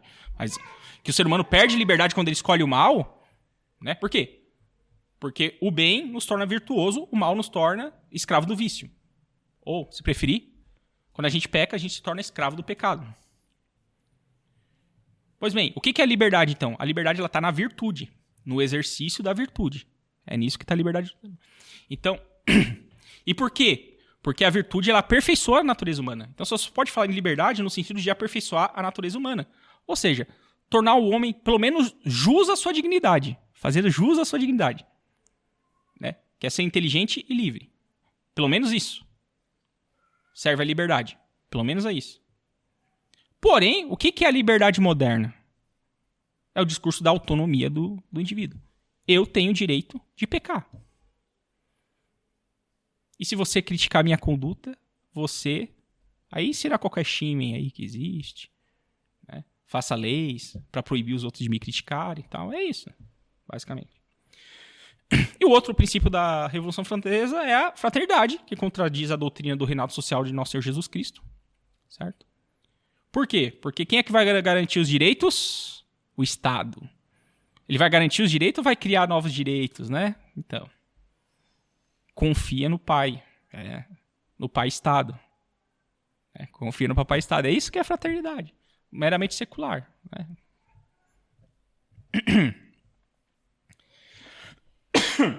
Então, existe a igualdade católica? Né? Existe uma certa igualdade católica, né? Na questão de que, tipo, todos nós tendemos ao mesmo fim último. A igualdade católica é no fim último, que é a beatitude eterna com Deus. Porém, né, Deus dá diferentes talentos. Ou seja, nem todo mundo é igual. Deus dá diferentes, né, vocações, etc. O que eu vou fazer com os meus dons, com meus talentos, é outra coisa. Aí. Então, tem igualdade num sentido, mas não tem no outro. Liberdade para o católico, virtudes. E fraternidade para o católico, só existe... A fraternidade para o católico se chama comunhão dos santos. É só isso que significa a fraternidade. Comunhão dos santos. Fora isso, não sei, fraternidade humana. Eu não sou irmão do fulano lá, do ciclano lá, tal. Humanamente falando, eu sou irmão, né, da minha irmã. E de mais ninguém. Não vem forçar a barra pra... mas nós somos todos parte de uma família humana. Não, peraí. Se nós somos filhos de Deus, quem faz parte da família, dessa família, né, da família divina, são os outros filhos de Deus. São os eleitos, não os réprobos. Né? Então, tomar cuidado com essas linguagens aí, meio emotivas, né? Mas, então, temos igualdade no documento? Temos. A revelação bíblica ensina que todos os seres humanos possuem dignidade intrínseca porque são criados à imagem e semelhança de Deus. A humanidade tem uma qualidade específica que a torna irredutível à pura materialidade. A imagem não define a alma ou as capacidades intelectivas, mas a dignidade do homem e da mulher. A gente viu que essa frase é absurda. Essa aqui é absurda. Não define capacidade intelectiva. Tá? Ambos na mútua relação de igualdade e amor recíproco, homem e mulher, ambos na mútua relação de igualdade e amor recíproco, cumprem a função de representar Deus no mundo e são chamados a cuidar do mundo e cultivá-lo. Qual que é o problema? Amor mútuo, beleza. Amor recíproco, beleza. Relação de igualdade? Não. Hierarquicamente, né, o marido é o cabeça da esposa. Ou seja, veja que a hierarquia, aqui ela tá, né, tá fora. Né, a hierarquia tá fora aqui. Nos nossos dias, o termo dignidade é utilizado prevalentemente para sublinhar o caráter único da pessoa humana, incomensurável em relação aos outros seres do universo. Neste horizonte, compreende-se o modo em que é usado o termo dignidade na Declaração das Nações Unidas de 1948, em que se trata da dignidade inerente a todos os membros da família humana, olha aí, família humana já tem fraternidade aí, e dos seus direitos iguais e inalienáveis. Somente este caráter inalienável da dignidade humana permite que se fale de direitos do homem. A igualdade igualitarista revolucionária. Problema. Tem problema na liberdade? Vai dizer a declaração, no parágrafo 11. Sermos criados à imagem de Deus significa, portanto, possuir em nós um valor sagrado que transcende toda a distinção sexual, social, política, cultural e religiosa. A nossa dignidade é nos conferida, não é nem pretendida nem merecida. Todo ser humano é por si mesmo amado e querido por Deus e por isso inviolável na sua dignidade. Ou seja, não interessa aqui, não interessa o que você faz sexualmente, o que você faz socialmente, o que você faz politicamente, a sua cultura e a sua religião. Não interessa. Essa aqui não é a liberdade católica. Isso aqui não é a liberdade católica. Né? E tem problema de igualdade aqui também. Você compara as culturas, né? É como se não pode dizer que tem uma cultura melhor que a outra e tal. Pô, se a gente pegar os parâmetros, utilizar os 10 mandamentos como parâmetro, a gente vai ver que tem culturas melhores que as outras. Olha lá. Como recorda o incipit da Declaração Conciliar Dignitatis Humanae, os seres humanos tornam-se sempre mais conscientes da própria dignidade como pessoa e cresce o número daqueles que exigem poder agir por iniciativa própria, exercendo sua liberdade responsável, movidos pela consciência do dever e não obrigados por medidas coercitivas.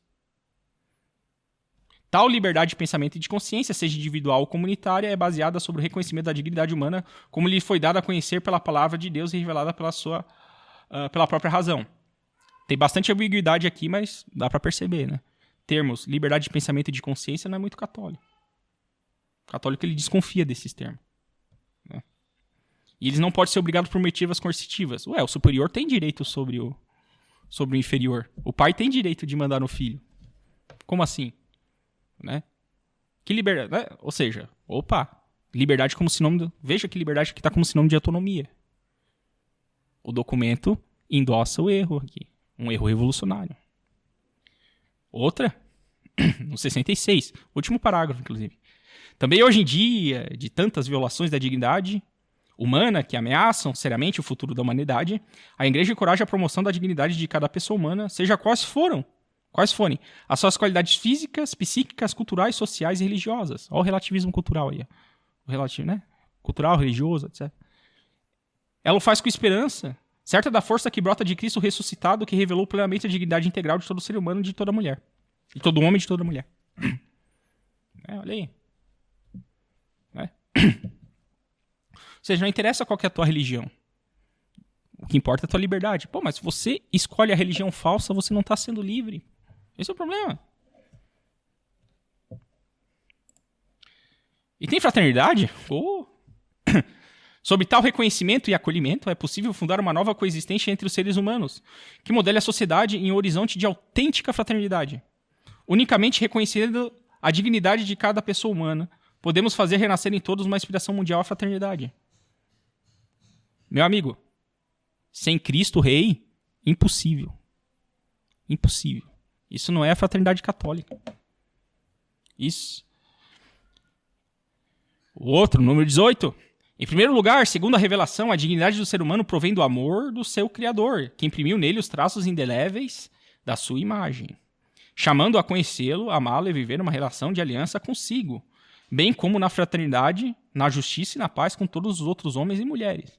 Eu vejo que até que eles começam falando bem, mas depois joga fraternidade, paz e justiça e paz. E só joga. Nessa visão, a dignidade se refere não só à alma, mas à pessoa, à comunidade inscindível. E assim é inerente também ao corpo, o qual participa a seu mando do ser, imagem de Deus, da pessoa humana, e é chamado igualmente a participar da glória da alma na beatitude divina. Beleza? Né? Mas você veja, começa bem, termina bem, e no meio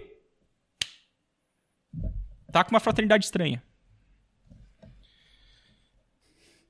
Nós não estamos usando a linguagem católica, então é fácil cair nesses erros. Né? A gente está usando o paradigma da revolução.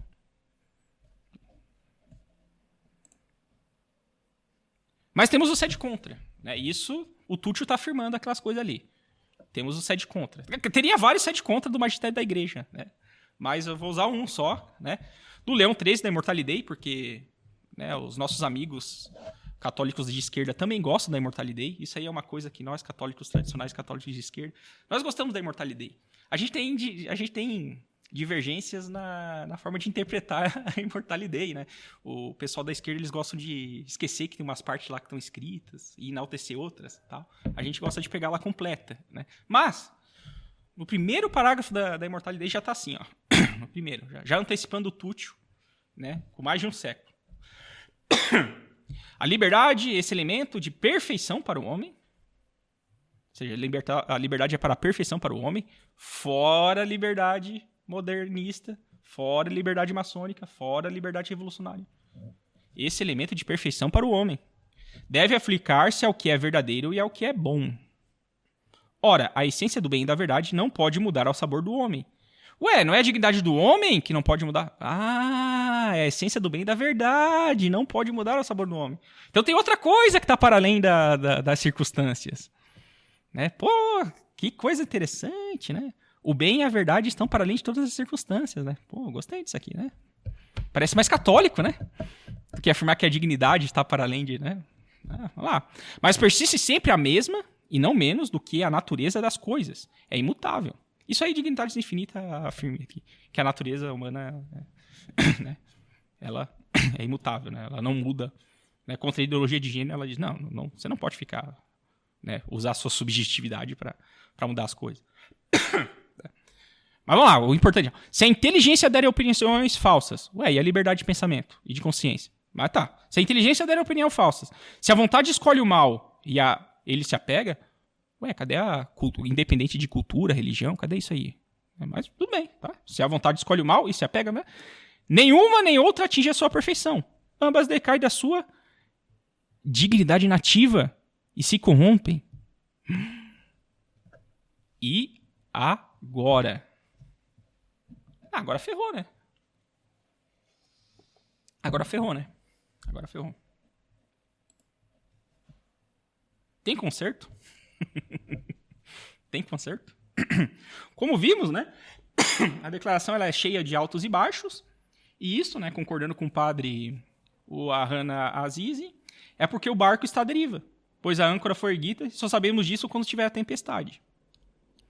Na verdade, porém, se observarmos o documento, veremos que, embora ele faça a distinção entre dignidade ontológica e dignidade moral, não raro ele confunde tais conceitos. Porque ele está usando a linguagem do inimigo. Na minha opinião, né? Esse é o problema. E naquilo que o documento crê que se trata de avanço, como é próprio da ilusão modernista, representa atraso. Porque eles acham que eles estão pegando a doutrina do suprassumo do desenvolvimento do pensamento cristão em relação à dignidade humana. Lembra que eu falei que o Tucci falei mais cedo isso, né? Isso ficará claro se compararmos os conceitos de dignas infinitas com a tradição, sobretudo de cunho tomista. Então, assim, para não se perder, vamos voltar a usar a linguagem católica para as coisas? Então, vamos lá. A fim de evitar ambiguidades humanistas, traduzamos os termos, né, para que possamos compreender de maneira católica. O que significa dignidade infinita? Já falei, vamos repetir. Fim último dos homens em termos filosóficos e teológicos. Que significa o quê? Beatitude eterna. Nesse sentido, dá para falar, como o homem tende ao sobrenatural, ao céu, né, você pode dizer que ele tem uma dignidade infinita. Como ele está destinado, né, Deus chama ele a contemplar o próprio Deus face a face, ele dá a graça para isso. Você pode dizer que ele tem dignidade infinita por causa de Deus. Ou graça santificante em termos de espiritualidade. Por quê? Porque eu estou participando da natureza divina. Mas não é por causa do homem, é por causa de Deus nos dois casos. Beleza? Onde tem dignidade ontológica? Para vocês compreenderem a confusão do documento, troquem dignidade ontológica no documento por natureza humana, porque é isso que significa. Dignidade ontológica é sinônimo de natureza humana. Pela própria definição que eles deram lá, tá? Eu não faço como eles de torcer as palavras para significar. Né? Vocês só lá. Onde está a dignidade moral? Dignidade. Porque para o católico, dignidade sempre foi relacionado à moral. E onde está a dignidade humana? Você coloca o seguinte no seu coração. Dever de justiça em relação às leis naturais e divinas. A dignidade humana só faz sentido se eu tiver o dever de justiça em relação às leis naturais e divinas. Senão não faz o menor sentido. Como é que eu vou falar de dignidade humana para quem é injusto, para quem faz o mal, para quem prejudica os outros? Não faz sentido no treco desse. Por próprio bom senso. Não faz sentido.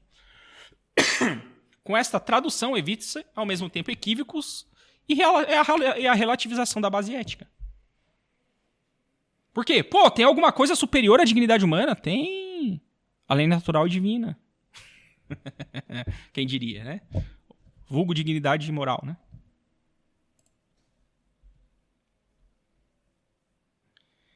Dignitas infinita é realmente um progresso na compreensão da dignidade humana? O Tucci está podendo? Vamos lá. Ele afirma o documento número 16, né? Vamos repetir aqui, ó. O mesmo magistério eclesial amadureceu com sempre maior perfeição o significado de tal dignidade, junto com as exigências e as implicações a ele conexas, chegando à tomada de consciência de que a dignidade de cada ser humano é tal para além de toda circunstância. Enquanto a tradição anterior sempre entendeu a dignidade humana, que a dignidade humana pode ser perdida pelo mau uso do livre-arbítrio, ou seja, o pecado, a declaração afirma que o conceito de dignidade humana, para além de toda circunstância, é um amadurecimento do magistério. Ou seja, estaríamos evoluindo a igreja comeu mosca durante séculos. Séculos. Mas olha só, a gente viu que a tradução para a dignidade ontológica é o quê? É natureza humana. Então, o que significa? O que significa dizer que a dignidade ontológica de cada ser humano é tal para além de toda circunstância? Significa o seguinte: que o ser humano nasce humano, independente do que ele pense, fale, atua ou omita, né? Pensamentos, atos ou omissões, pensamentos, palavras, atos e omissões, né? Não deixará de ser humano. É só isso. Parece, né? O ser humano tem uma dignidade ontológica para além de todas as circunstâncias. O que isso significa na prática que eles estão dizendo? O ser humano nasce humano e vai permanecer humano independente do que ele faça, do que fazer, pense, omita. Pô, não diga. Não diga. Ou seja, aquilo que a declaração pensa estar afirmando de novidade, não é novidade. É uma obviedade metafísica. Isso é uma obviedade metafísica. Mas vamos lá, vamos adentrar na questão da dignidade ontológica, né? Então o que acontece? Por causa de sua dignidade ontológica, ou seja, de sua natureza, o homem está obrigatoriamente, moralmente obrigado, ele está moralmente obrigado a obedecer às leis naturais e divinas. Então, tipo assim, pô, nasci ser humano, tô podendo. Não, tá podendo nada. Você tá podendo obedecer à lei natural divina para ser um bom ser humano. É isso que... é isso que é o ponto. É a dignidade moral, ou simplesmente dignidade, que, por assim dizer, aferirá a qualidade da natureza humana. Por isso que o ser humano não pode perder dignidade. Porque ele vai aferir a qualidade dessa natureza humana. Ela vai aferir o quê? Medindo o quê? O grau de humanidade das pessoas. E a lei natural e divina é como se fosse a régua de medição da dignidade humana. Ora, matar o inocente é claramente errado e contra a lei. Por isso não é obrigatório ensinar uma dignidade ontológica, porque lembra a afirmação?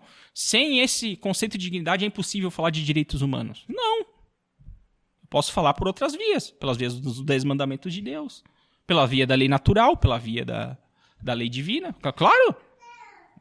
Ou seja, matar... Por que eu posso... Meu amigo, matar o inocente... Matar o inocente é errado. Matar o inocente é errado.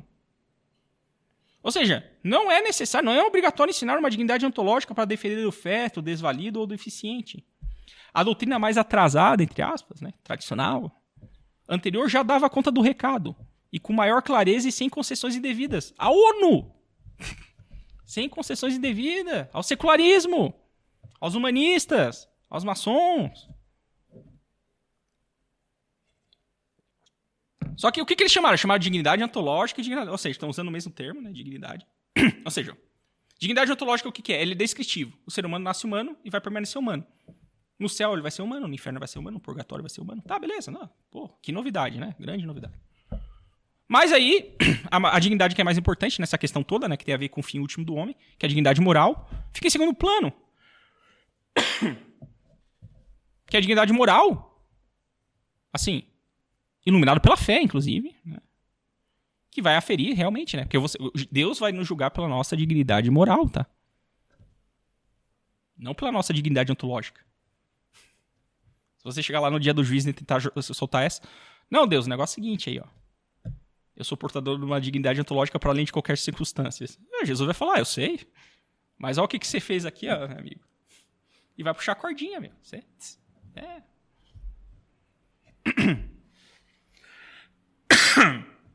Então, não é só fonte de confusão com o verdadeiro sentido de dignidade, algo que a própria declaração teve tanto facilidade de distinguir quanto dificuldade de discernir. A própria declaração confundiu uma dignidade com a outra. Mais patentemente ali na questão da pena de morte. Como escamoteia a lei natural? Na minha opinião, por que eu coloco a minha opinião? Tem pessoas que acham, que até elogiam essa distinção de dignidade ontológica porque eles acham que isso aqui defende a lei natural. Tá? Teve 2 autores, o Roberto Lima tem um, tá? Respeitatismo, e teve, hoje eu li o outro, um que escreve para The Catholic Stings, que é um bom site, sabe? Inclusive é pro site, assim, né? O que tem de bom, né? Eles têm a interpretação de que a dignidade ontológica ali compreende a lei natural. Eu acho que tem que fazer um esforço, eu acho que está escamoteando. Tá? Mas é em disputa. Qual que é a questão? A lei natural, ela advém da natureza humana, mas ela não é a natureza humana. Justamente porque em seu livre-arbítrio, que faz parte da natureza humana, né, o homem pode desobedecê-la e perder dignidade, contra a crença dos humanistas e da base revolucionária da ONU. Essa parte aqui é mais técnica, mas eu tenho que colocar aqui, né? Vou fazer um eco para uma palestra do ano passado do Dr. Marcos, né? Do Jacques Maritain.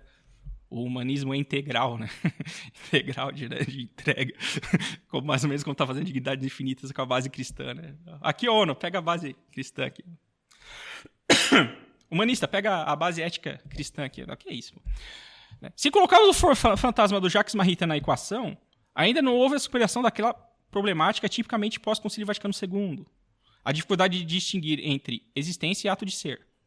A dignidade humana moderna está para a existência. Ou seja, só o fato de existir, eu tenho direitos e ninguém tem o direito de tirar meus direitos. Independentemente, acabou, tal. É isso. É tipo a CNBB pedindo para que o Congresso não apoie a saidinha, que o Congresso não vete a proibição da saidinha dos presos, entendeu? Esse é o nível. É isso. Só que a dignidade católica está para o ato de ser. Ou seja, para o seu fim último.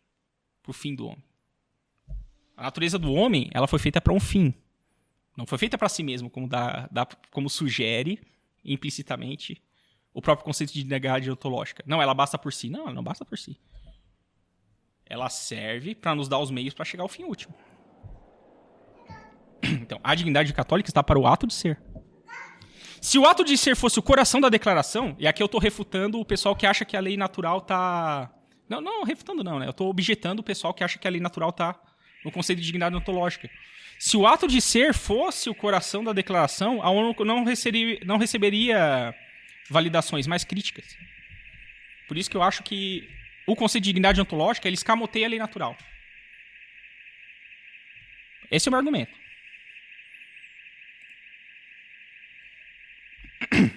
Mas sobretudo, já encerrando, sobretudo, a dignidade ontológica, ou melhor, natureza humana, nasce com a ferida do pecado original, de modo que ela por si mesma é indigna. Bom, mas não é isso que o Tucci está afirmando, mas é isso que afirma a fé. Se eu não for redimido por Cristo, se bem que eles falam isso no documento, mas o conceito de dignidade ontológica não deixa isso claro. É que o documento está cheio de altos e baixos, né? Esse é o problema. Confuso. Mas a natureza humana, ou seja, a dignidade ontológica a dignidade, vamos usar o termo deles. A dignidade ontológica do ser humano, ela nasce indigna. Se o cara não for batizado, meu amigo, problema.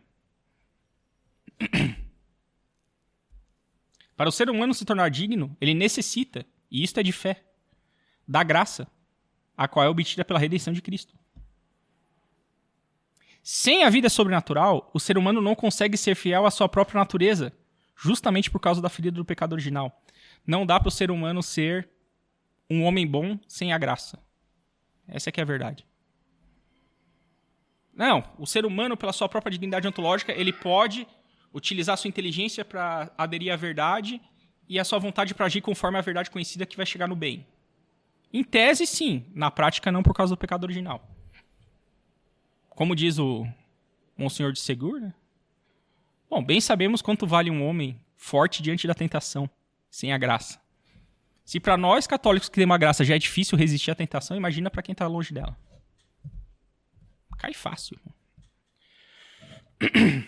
Ou seja, a dignidade ontológica, para além de qualquer circunstância, nem é uma frase ou um descobrimento inovador. Na verdade, é a obviedade de afirmar que o ser humano nasce humano, independente do que faça, permanece humano. Nem tem grande valor intrínseco, quando comparado com o fim último do homem e com a graça que é necessária para ser fiel à própria natureza. Conclusão. O progressista, quando ele pensa que ele está subindo, ele está descendo a escada. É simplesmente isso. É simplesmente isso. Então, né? Assim, tem boas condenações no Dignes Infinita, mas a minha preocupação é a mesa do padre Azizi. A base é frágil. A base é frágil. É uma concessão indevida ao humanismo. Mas por que eles fazem essa concessão humanista? Porque eles são humanistas, tal? Não tem como afirmar isso, seria juízo temerário. Mas eles não conseguem superar essa camisa de força da Revolução Francesa. Eles querem conversar nos mesmos termos, sem purificar os termos de modo católico. Então eles acabam caindo no mesmo erro. Por isso que é a camisa de força da Revolução Francesa. Respondendo à pergunta de quem falou lá no Instagram, é por isso que é a camisa de força da Revolução Francesa.